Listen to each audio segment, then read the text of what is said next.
기본소득당 국회의원 용혜인입니다. 주택가격의 상승세가 꺾이지 않고 있습니다. 7월 셋째 주에 수도권 아파트 매매 가격이 0.36% 올랐습니다. 그 전주의 0.32% 인상보다 상승폭이 오히려 더 커졌습니다. 아파트 전세 가격도 0.2% 오르면서 역시 지난주 0.16%보다 상승폭이 커졌습니다. 집값 인상은 최근 몇 주만이 아니라 추세적입니다. 이 와중에 기획재정위원회는 지지난주 1가구 1주택자의 종부세 부담을 완화하는 종부세법 개정안을 논의했습니다. 공시가격 기준 상위 2%까지 과세하자는 더불어민주당과 공제액을 9억 원에서 12억 원으로 올리자는 국민의힘 사이에 의견 불일치로 합의가 이루어지지는 못했지만 종부세 완화라는 큰 틀의 양당 간의 합의는 이미 이루어진 셈입니다. 그리고 올해 부과될 종부세부터 완화된 종부세를 적용하기 위해서 양당은 8월 초에 상임위 논의를 재개해서 종부세법 개정을 마치려고 합니다. 집값 폭등을 막겠다는 더 강력한 신호를 보내도 모자랄 판에 교섭단체 거대 양당은 주택시장의 집값 상승을 용인하겠다는 신호를 보내는데 여념이 없습니다.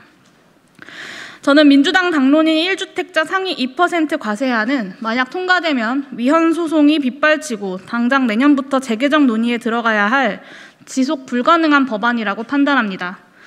하지만 저의 반대는 입법 기술적 측면보다는 종부세 완화가 주택시장에 어떤 신호를 보낼 것인지에 초점을 두고 있습니다.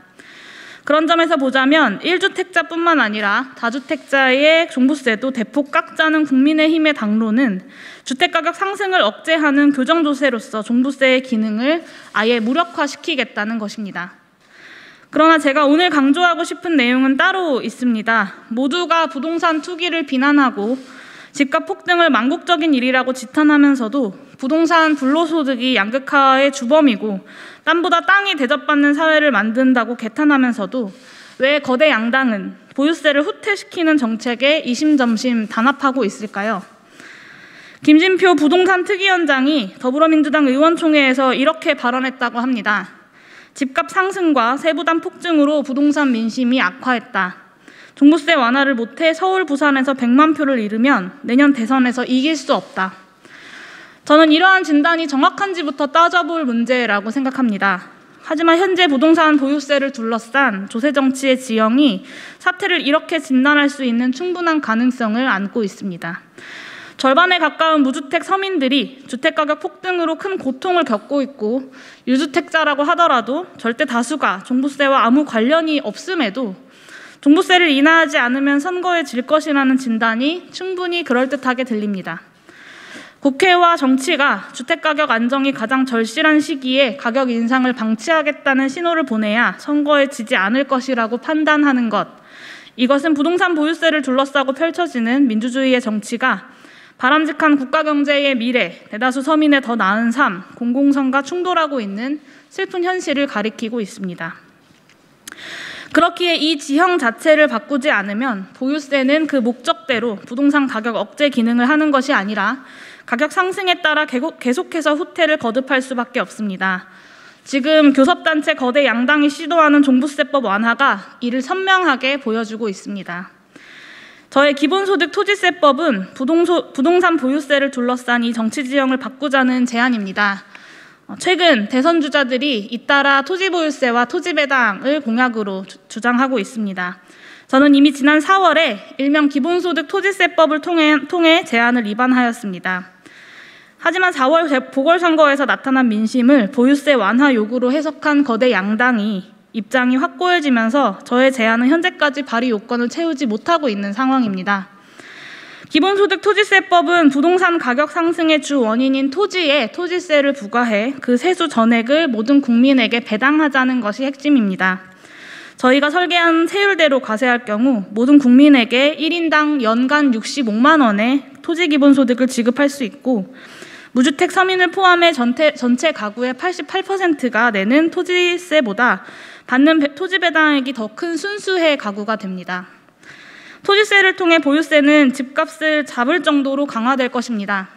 그러면서도 대다수 국민이 혜택을 입어 부동산 최상층 부자들의 조세 저항을 극복할 수 있습니다. 다행히 제가 몇 개월 전 외롭게 시작한 이 제안이 최근 유력 정치인들을 통해서 다시 확산되고 있습니다.